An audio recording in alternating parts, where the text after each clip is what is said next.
Sabi ko sa kanya, kuya, sasama akong dumalon sa church sa Colgante. At ang tao po yun ay si Juan, si Brother John Guevara. Kapatid po ni Pastor John Guevara ng Olonga po. At dito po ay dinagnan ko po yung church dyan sa may tabi ng highway. Araw po ng linggo yun. At tanda ko kung ilan po ang attendance. Kasi po, tinanong ko si Pastor Tuaso na sabi ko, ilan po ba nag-attend dito? Sabi niya, 18. Pero nung dinatnang ko, mga 12 kalahati lang siguro. At dito po, kasi pag nagdalawang po ang umaten ng araw na yon, may tatayo. Kasi ang upuan po pang 18 lang. So dito po ay purihin po ang Panginoon. Mula po nang makita ko yung church dyan, ay nagkaroon na rin po ako ng burden na ang church natin dito, ang pangalan po noon ay New Testament Church of God. Yung po ang unang pangalan ng ating church.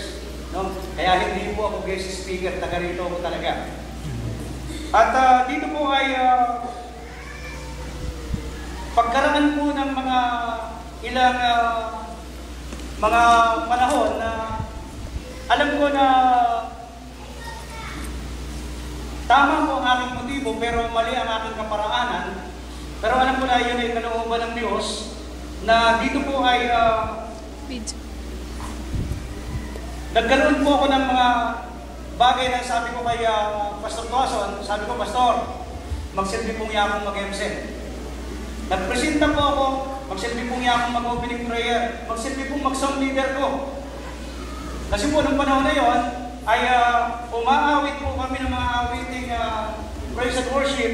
Ang inaawit po namin ay ganito, Sister Merly, kung natatandaan mo, when the roll is called up yonder, when the roll is called up yonder. Tapos tatayo siya, Sister Merly, bago-bago pa rin ano. Tapos mag-special Sister Merly, ang aawitin niya, standing on the promises of God mighty.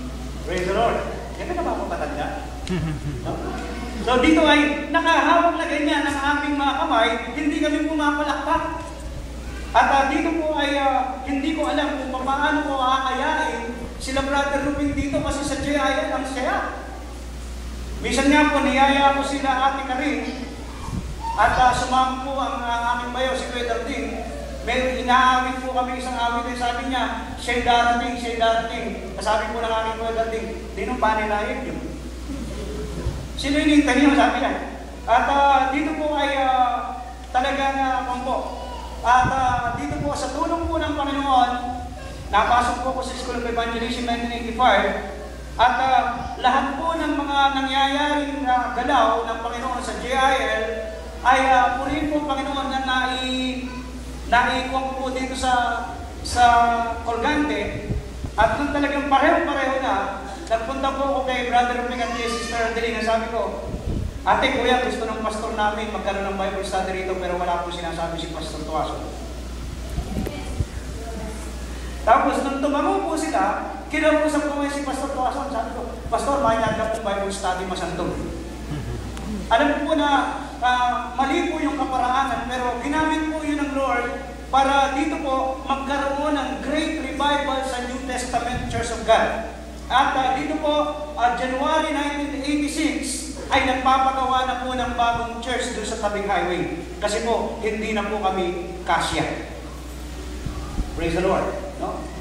So, ang ibig ko po sabihin dito ay biglang nagkaroon ng malakihan at malakasang pagkilos ang Diyos sa ating pong iglesia dito sa Colgante. Bakit?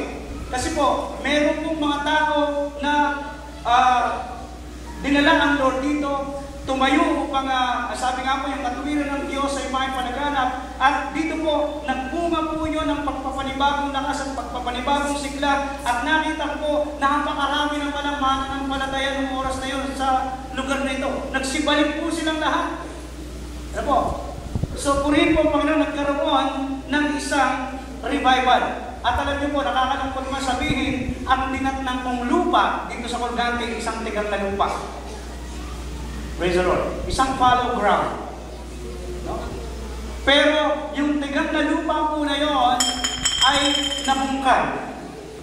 ano po, nabungkal at ito po ay natamnan ng mga mayayamang salita ng Diyos at ang katunayan po, ang bunga ng tigang na lupa na yon, tingnan niyo ang inyong mga katabi ngayon. Praise the Lord. Hallelujah. Kaya, ngayon po umaga, ang sabi po rito sa Hosea chapter 10 verse 12, maghasik kayo ng katwiran at mag-ani kayo ng pagpapala, bunga ng katapatan niyo sa akin, ang sabi ng Lord. Bungkalin nga uli ang napabayaang lupa, sapagkat panahon na upang hanapin muli si Yahweh. Lalapit siya sa inyo at pauulanan kayo ng biyaya ng Diyos. Tayo po yung masakit na yung po tayo manalangin. Amang banal na nasa langit sa oras pong ito, muli o Diyos, you are our omniscient God. You are all-knowing God, Panginoong Diyos. Wala kaming maililihim, wala kaming maitatago. Lahat ng laman ng aming puso, Panginoon, ay alam mo. Mga sitwasyon sa aming buhay, ang aming spiritual status, Panginoong Diyos, ay lalo namin hindi maitatago sa iyo. Alam mo kung saan kami nakatayo. Alam mo kung ano ang aming pinananampalatayanan. At alam mo rin, Panginoon, ang limitasyon ng bawat isa sa amin. Amang banal na nasa langit, ang tanging mo kong hiling ngayon, banal na Espiritu, ikaw ang pumilo sa aming kalagitnaan habang inihahayag po ang iyong mga salita. Salamat po't muli, gamitin mo ang iyong alipin upang ikaw ang maitaas at maparangalan sa lugar na ito. Sa pangalan po ng aming Panginoong Jesus. Ito po ang aming samang dalangin. Amen. Pasensya na po kayo kung pamisan-misan po ko kasi po kami pong buong mag-anak ay natrangkaso pong lahat, walang nakaligtas kahit isa. No? So isa lang po yung nakaligtas, yung nag-text sa akin ngayon, babasahin po. Nandyan ka pala sa Colgante. Pwede bang ikumusta mo ako sa aking kaibigan dyan, kay Karen? Christian ito. Ba't kayo natawanan niya? Sa gawing kaliwa. Sisiklo niyo pa mo kanakit ang mana. Karen,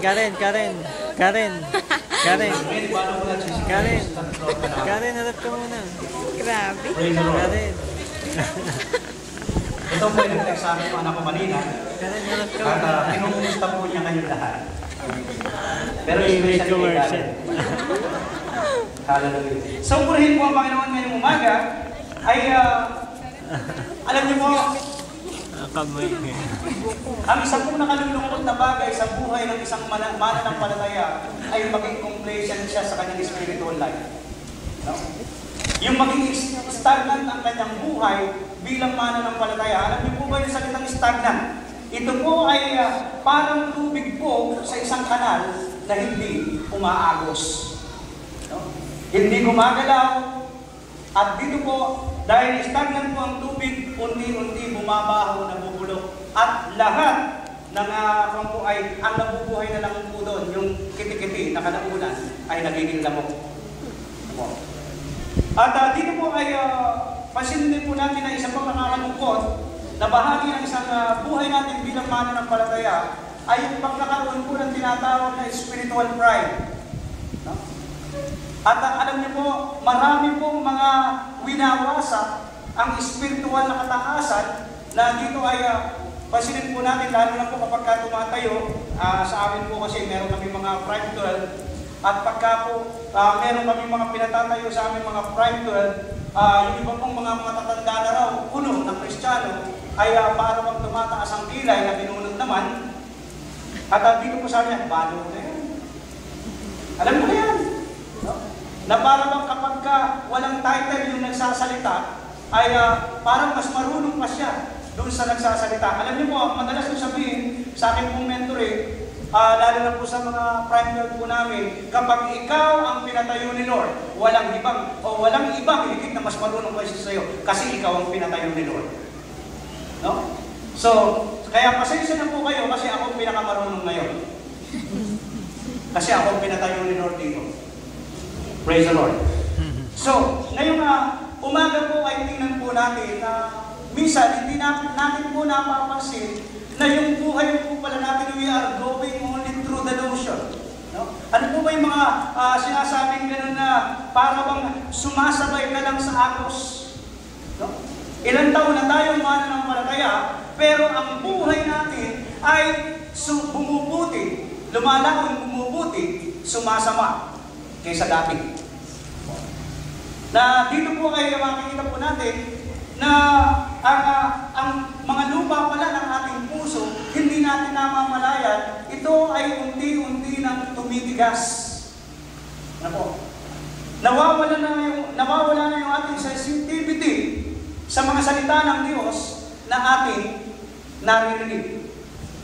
At ito po ang isang nakakalungkot na bagay na ngayong umaga po ay nais ng Diyos na idil po natin. Ano po? Na dito po ay makikita po natin na ang tigang na lupa, pansinin po natin na ito ay hindi na namumunga. Ano po? Hindi na po ito nagagalaw. So dito po ay makikita din po natin, what is fallow ground? Ano nga ba yung mga tigang na lupa na sinasabi ni Propeta Hosea? Ano po? So, tingnan po natin ito. Fallow ground was once productive, but now lies waste. Yun daw po mga tigang na lupa, dati ito ay mga lupa na pinag-aanihan ng sagana, pero ngayon, nakabuyang-yang. So, makaka-relate po tayo dito kasi pansinin po natin ang ating kapaligiran. Mula noong 1991 na pumutok ang Pinatubo, ang dating masaganang lupain. Lalo na po sa gawin ng mga bebe, ano po, kila Sister Lani, no? Doon sa likod doon, sa Roque.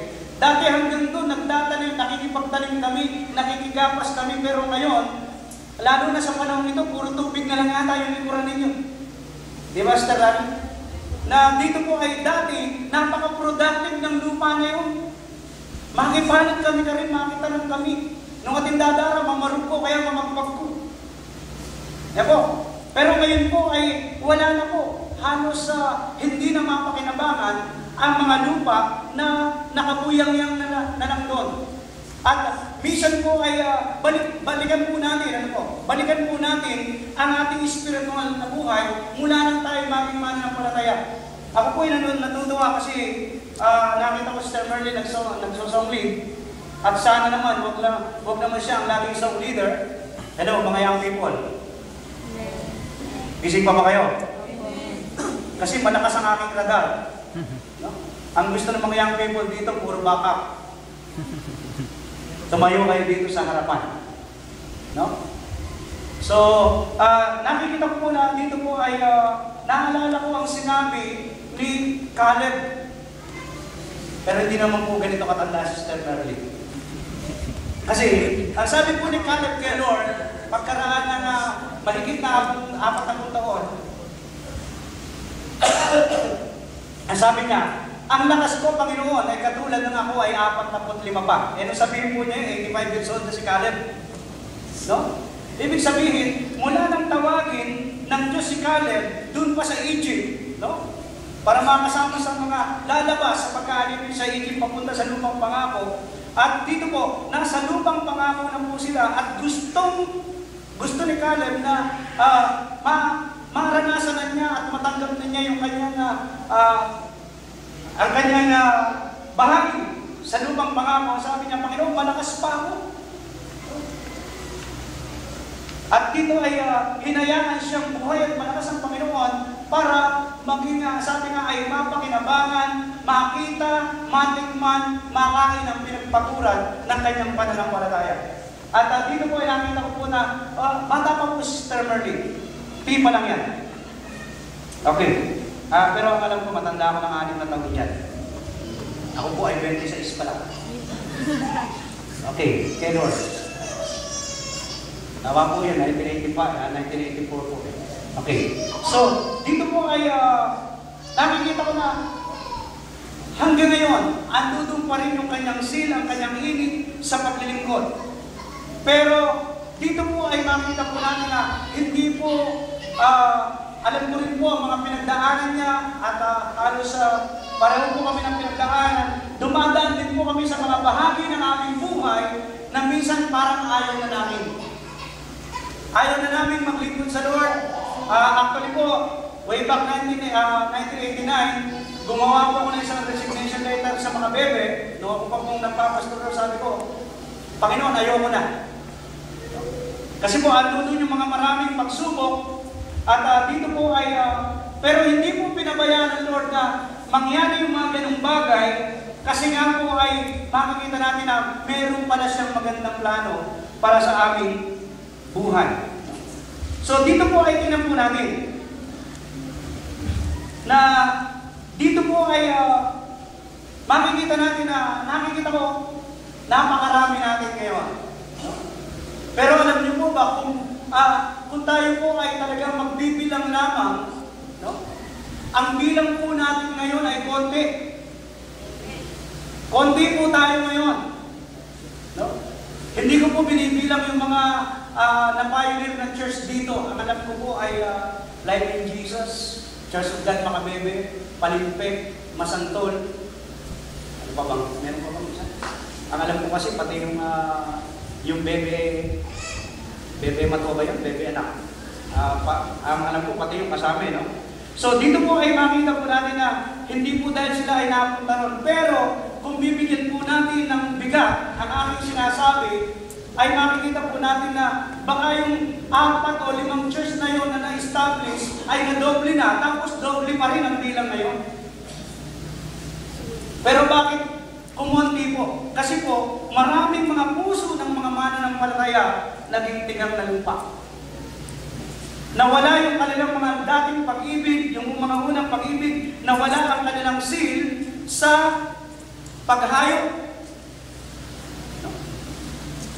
So, na-recall po ng mga panahon na yon na kami pong dalawa ni Sister Merly ay talagang lumalakad po kami kami lang dalawa, hindi namin kasama si Pastor. No? At kasama po namin minsan si Brother John. No? At tapos, ayan, bigla ay tinawag ng Lord sila Sister Gay, sila Mang Gay, baka magkamali ako ng banggit ng pangalan. Si Mang Ato, no? Okay, kasi baka mabanggit ko, Rupig eh. Si Mang Ato kasi, magkakamag-anak ko sila Sister Sol, no? Na dito po ay makikita po natin na nagkaroon ng biglang pagbabago. At dito po ay nakita ko po dahil mayroong mga tao na ang kanilang puso ay matabang lupa. No? Na hindi sila pumapayag na sila lang ang ligtas. Hello? Yes. Hindi sila pumapayag na sila lang ang umaattend dito sa church. Hindi sila pumapayag na sila lang ang pupunta sa langit. Amen? Sabihin mo nga sa katabi mo, Brad, sister, huwag kang papayag na ikaw walang pupunta sa linggo. Amen. Lalo po sana mas maganda pagbalik ni Bishop dito. Doble na ang bilang ninyo ulit. Hindi lang doble ang bilang ng ventilador. Mas maganda, meron kayong aircon, pero mas maganda kung meron kayong aircon na marami. Praise the Lord. Amen. Praise the Lord. So, purihin po ang Panginoon na dito po ay makikita po natin na binira na lang po ang mga churches ngayon na nakikita ko na hindi sila naglalamig at hindi sila nagiging compromising. Ano po? At alam niyo po, bilang director po ng Native Partners for World Vision, I have the authority to suspend or cut off any financial or material blessings from Korea sa mga partners po namin. At dito po, nakakalungkot po na minsan kapag gumagawa po ako ng mga surprise visit, no? Ay meron po akong nakitang minsan na pagpasok ko, ang laki ng kanyang bulletin board. Hindi bali sana kung puro activities yung nandun sa bulletin board. Alam niyo po ba nakalagay? Mga networking. At doon mismo sa loob ng church, ginagawa ang kanilang pag-networking. Hindi ba sana kung G12 networking? Hindi po. No need Jews. Tapos meron pang mga meron pang Meron pang mga kwintas-kwintas na spellless na yun daw ay merong magnetic force, no? So dito ay nakakalungkot. Tapos, yung pastor wala siya. Nung araw na yung kasama ko yung dalawang Koreano. May kasama po ako. Pero hindi namin sinabi na pupunta kami sa kanila. At dito po, yung kanyang pamangkin, ang aking tinatnan, sabi ko sa away ng Tagalog, Sister, pinag-average sa tendencies ng Domingo. Kasi po, yung pastor na yun, meron siyang project proposal na 1.8 million para sa kanyang church. A-approval po. A-approval. Ito, na-approval. Kaya po kami nandoon, titignan namin yung lokasyon. At dito po, sabi po ng dalagita, hindi mo po kami umaabot ng 30. Sabi ko, humihingi ng church na 1.8 million. Wala pa palang 30 ang miyembro. Yun, sabi ko lang po sa sarili ko yun. Sabi ko, unfair sa iba. So dito po, biglang nakaamoy po yata yung pastor na andun kami. Dumating. Pawis na pawis, may dalawang noni juice. Isang kahon. At dito po ay, ngayon, yung kasama kong Koreano ang nagtanong sa kanya. Eto na po yun, sabi niya, ilan ang average attendance kapag Sunday worship? We are more than 100. Sabi ko, patay kang bata ka. Alam niyo po, hindi na rin po umibo yung Koreano. At dito po, nung iyayin po nila akong umuwi, kinumusta ko po kung ano ang kanilang plano. Sabi nila, this fund will be diverted. The half of this fund will be diverted in Church of God na Natividad, Guagua. Napunta ko kay Pastor Paul Isidro ang kalahati mo. Praise the Lord. So, kasi nakita namin compromising ang church, no? At kinikitira kung ano-ano sa loob ng church. Pero alam niyo po ba, ang ating priority, main business here, ay yung mga kaluluwa na dadali natin kay Lord. Yun lang po, wala nang iba. Yung mga pinapangarap nating earphone, mga kumpa dyan, susunod po yan. Amen? Pag nakikita ni Lord na umuulan ng kaluluwa rito, uulan din ang mga pagpapala. Praise the Lord. Kaya ang kuripot naman ninyo. No? Palakpak na lang, kuripot na kayo. Praise the Lord. So, tingnan po natin na dito po ay makikita po natin na ang dami-dami pong napapahamak, pero ang maraming mga mananampalataya nakaupo lang.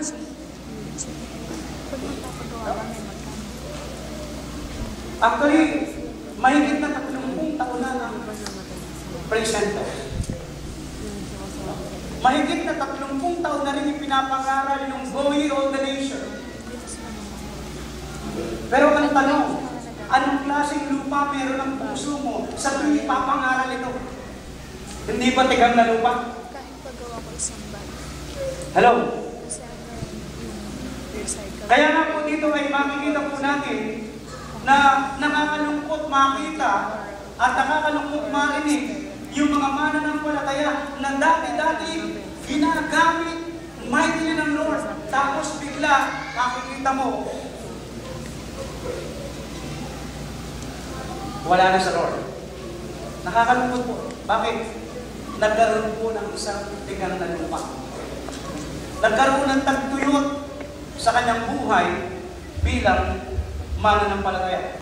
Nakita ng milyonaryo. Sabi niya, tamang-tama raw ang dating mo bukas na kailangan daw ng 2,000 yung kaya aking inaanak. Sabi ko, check ko, post-dated November 1. Hallelujah. Kasi po, yung mga alalahanin sa sanlibutan ito. At alam niyo, kung kailan ako hindi nagtrabaho, tsaka ako nagkaroon ng bahay. Hello? Amen. Praise the Lord. Dalawang palapag po ang aming bahay at ang kwarto siya taas. Pero nung nagtatrabaho po ako ni Pakoy ng mga bili. Hello? So alam niyo po ba, at sabi po ni Lord, ganito lang kasimple. Kung yung mga ibon At saka yung mga bulaklak sa para, hindi naman humahabir, hindi naman nagtatrabaho yan, hindi ginagabi natin, pinapakain ng Diyos eh. Ikaw pa kaya ng anak niya? Hello? Praise the Lord! Talaga hanggang ngayon, pulipon kayo. Minsan kasi nalilimitahan natin ng ating nalilimitahan yung ating pag-iisip. Na minsan para bang napakalaki ng hinihingi natin sa Diyos, wala nang higit na lalaki kay Jesus. Amen! Wala nang higit na lalaki kay Jesus. Si Jesus na binigay niya sa inyo eh. Ano pa ba ang mas malaking kailangan mo kaysa kay Jesus?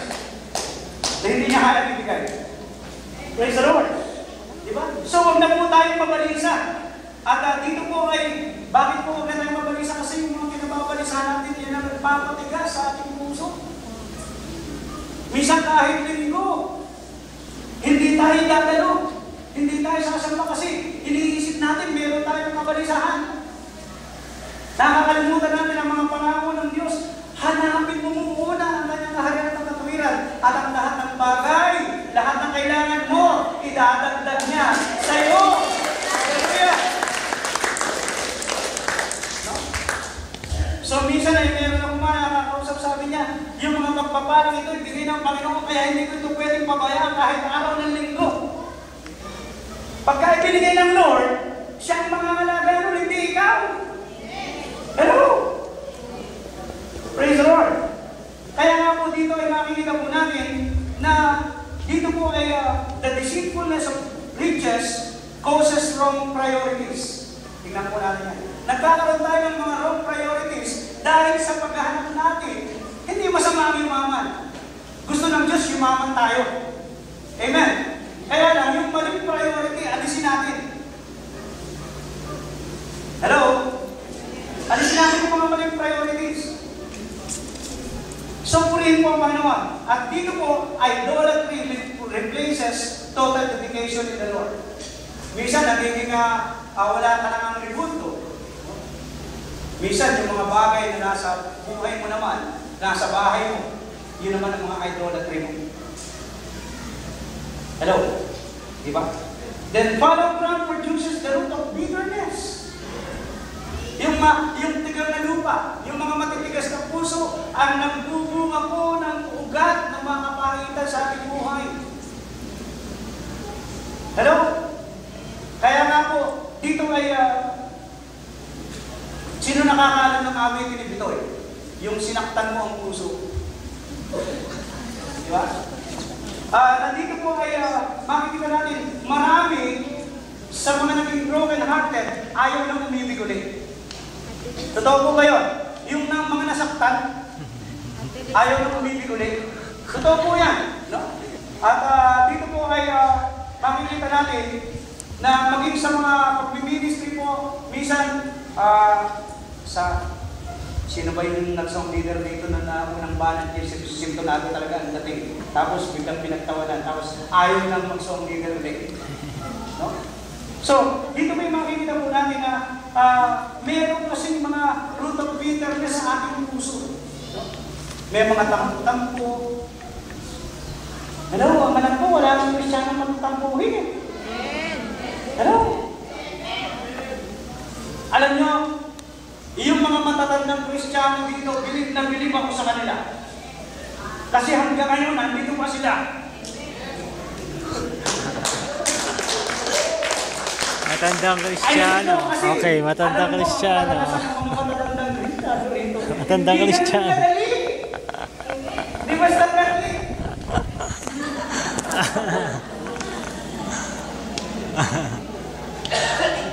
Hindi ganun kadali makibagay. Hello? Hindi ganun kadali magpakatatag sa mga taong kinatitisran. Pero ang alam ko, wala na rin mga Kristiyanong nakikisod. Hello? Kasi ang mga Kristiyano nasa liwanag. Amen. Lumalakad sa liwanag. Kaya ang mga Kristiyano hindi na nakikisod. Amen. Kung meron mang katitisuran, hinahakbangan po nila yan. Tinatapakan po nila yan. Amen? Praise the Lord.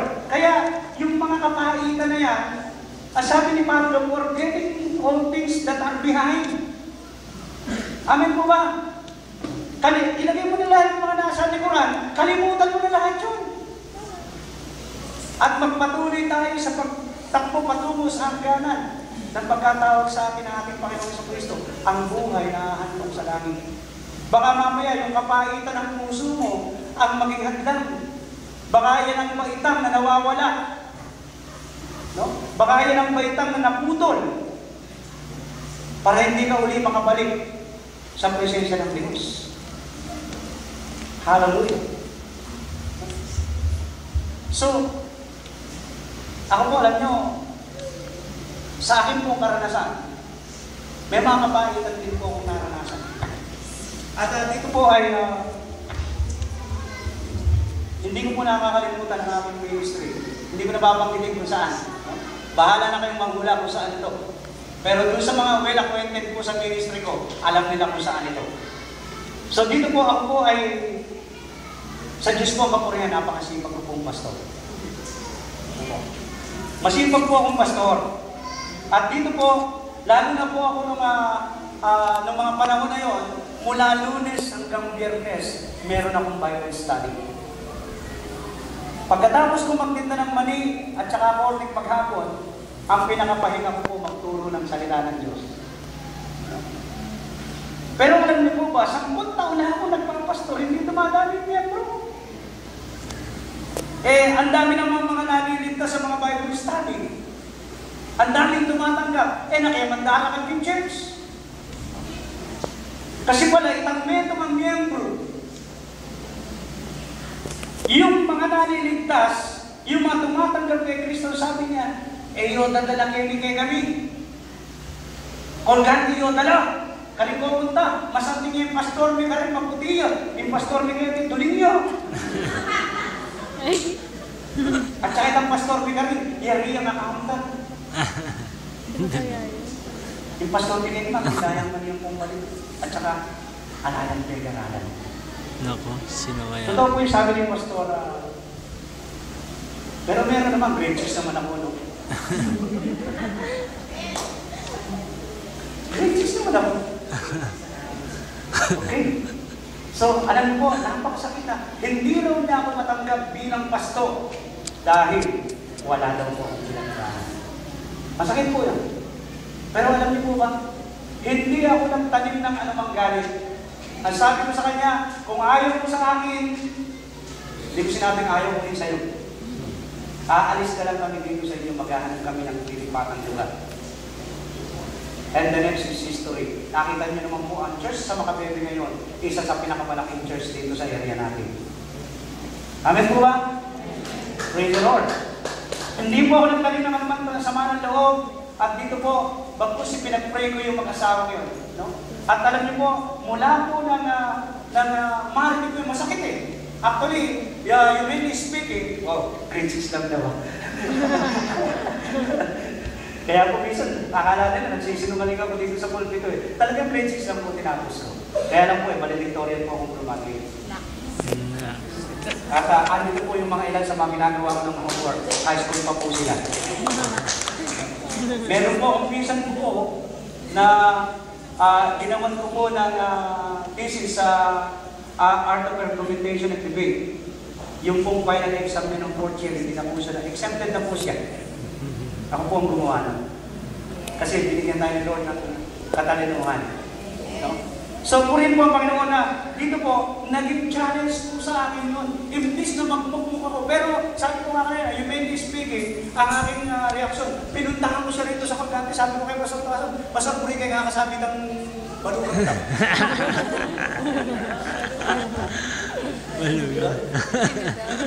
So, dito po ay, pero, yun lang po. Pero alam niyo po, sabi ko, paano kaya kung nagkaroon ng kapaitan sa buhay? Baka hindi na ako nakapagpatuloy sa paglilingkod. May katuwin na naman siya. Talaga namang elementary graduate lang ako. At saka hindi po ako nag-aaral ng Bible school. Lately na lang po, naging challenge po sa akin yun, na dito, sige, wala pa lang pinag-aralan, di mag-aaral ako. Praise the Lord.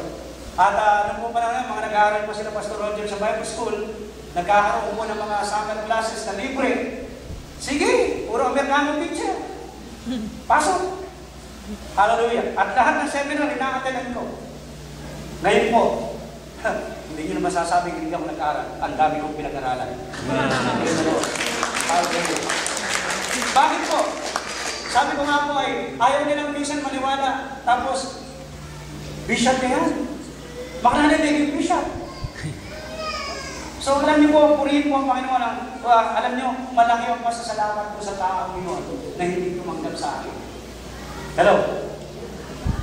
Lagi ko siyang pinagpipray ngayon na i-bless siya ng Lord kasi napakalaki ng ginawa niya sa buhay ko. Para, sabi nga po ay ma-encourage ako para mag-aral at dito po ay marating ko ang aking kinalalagyan ngayon. Minsan po kasi yung ibang mga Kristiyano, they are living the shadows of the yesteryears. Namumuhay sila dun sa mga anino ng nakaraan. Hello?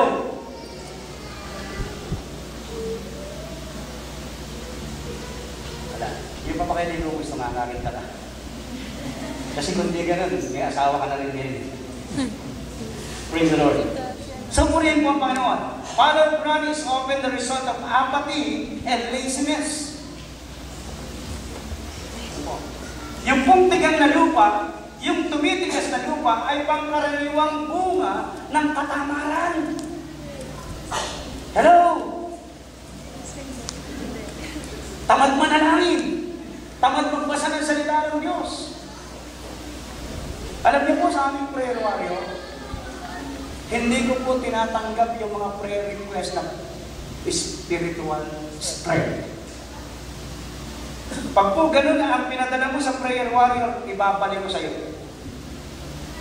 Hindi po ako nag-entertain na ang request ay spiritual strength. Gusto mo lumakas? Manalangin ka.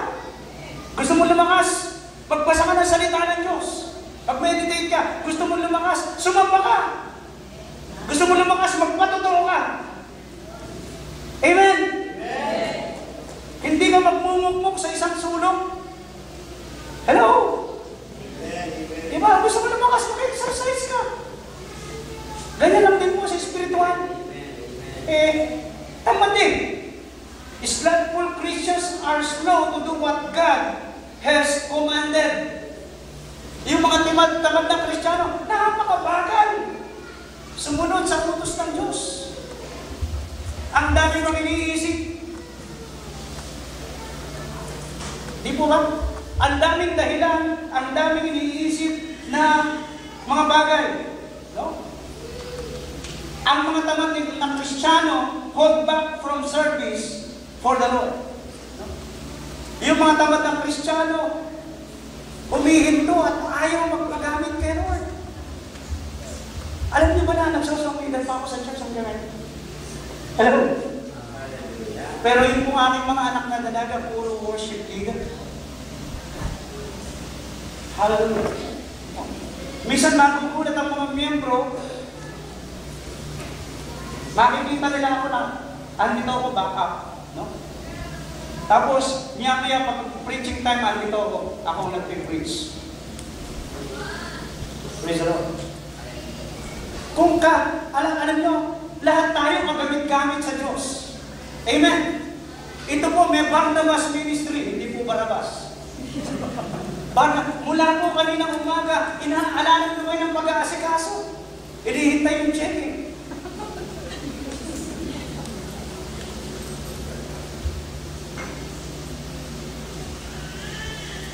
Kaya naman po, tingnan po natin. Isa po sa si Brother Robbie sa mga ginagamit ng Lord dito. Di po ba? Hindi rin po halos nag-aral yan. Pero bakit ginagamit ng Lord bilang isa sa mga haligi ng iglesia? Kasi nakikita ng Lord na yung kanyang puso malambot para sa gawain Lord. Amen. Laging handang maglingkod. Hallelujah.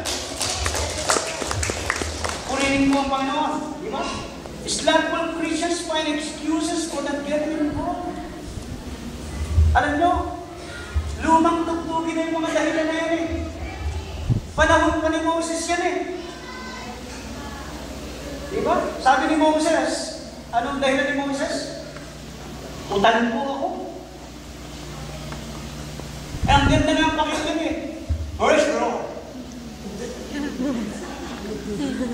Meron tayong bishop na kumagpuri sa Lord. Praise the Lord. Alam niyo, napakasarap pakinggan mula sa isang batang binuhay na muli ng Panginoon na sabi niya, praise the Lord. Naranasan ko po yun, si Janjan ng masanto. Wala kang pwedeng itahinan. Lumang tugtugin na yung mga excuses na yan para hindi ka makapagpagamit kay Lord. Amen po ba? Alam akong balo, pastor. Hindi naman rin natin balo. Tayo man, wala tayong alam. Amen. Pero ang Diyos ang may kaalaman na pwedeng ibigay sa iyo.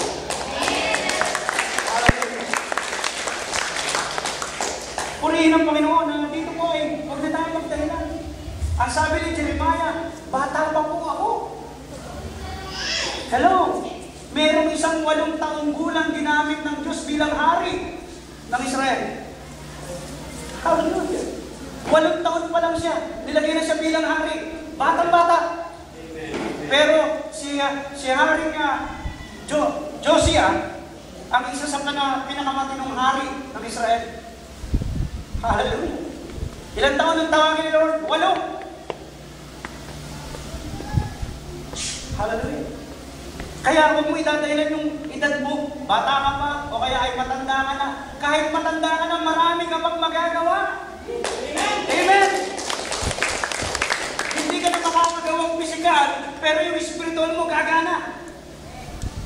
Kagising mo, sa isang domingo, pagkagising mo, tatas kayo po kay kaming pastor. Tatas ko po kay karing kapatid mi. Tatas ko po kay servisyo, bigay ng gawin kayo. Hindi ka, walang invalidong Kristiyano. Amen! Hindi ako naniniwala na mayroong spiritual na paralitiko. Hallelujah! Sunday sa revival. Praise the Lord. Kapag doon po sa church namin, kahit sino ang tumayo at sabi, bukas ang altar, hindi na po matigas ang puso ng mga tao. Makikita mo minsan, Pastor Pang, pinakaunang lumalapit sa harapan. Hallelujah! No? Na minsan si Pastor Wilson nag-tarkol, ang lumapit si Pastor Ibay. Bakit? Ay, totoo namang meron akong pangangailangan kalakasan sa Lord. No? Alam niyo, kami po mga pastor, hindi Superman. Hello? Kaya lagi po namin kailangan ng inyong mga panalangin. No? Minsan po ay, minsan nagiging casualty tayo ng mga spiritual happenings. Kasi, we are slow to repent. Hindi namin matanggap na ganito nga tayo. Diba? Alin ba ang mahirap sabihin? Panginoon, salamat po pagkat kinakausap mo ko. O, Panginoon, alisin mo po sa akin. Alin ba mas madaling sabihin? Mas masarap po sabihin yung, Panginoon, salamat po, kilala mo ako. Di ba? Kaysa doon sa Panginoon, baguhin mo. So, dito po ay makikita po namin, follow ground can be broken by humility and prayer. So, mapupungkal ang matigas na lupa sa pamamagitan ng pagpapakumbaba po natin at pananalangin sa Diyos. Hallelujah. So, sino po ang handang lumakas ngayong umaga sa harapan ng Panginoon? Sino ang gustong lumakas? Tumayo po tayo. Yung mga gustong lumakas sa Lord, tumayo po tayo.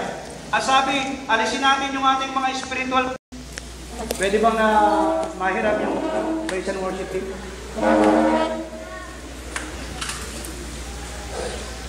Minsan pa aawitin natin yung nagsasabing, Come Holy Spirit, fall on me now. No?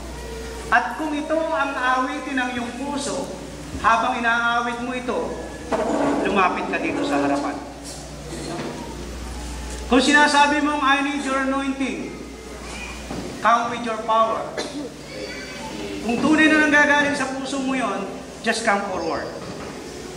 Do not sing this song with wrong intention. Huwag mo nga awitin ang awiting ito na yung walang pagnanasa sa iyong puso. Pag inawit mo ito, nagmumula sa iyong puso. At kung ito'y nagmumula sa iyong puso, lahat ng sinasabi ng titig na ito, then the Lord is waiting for you to come forward.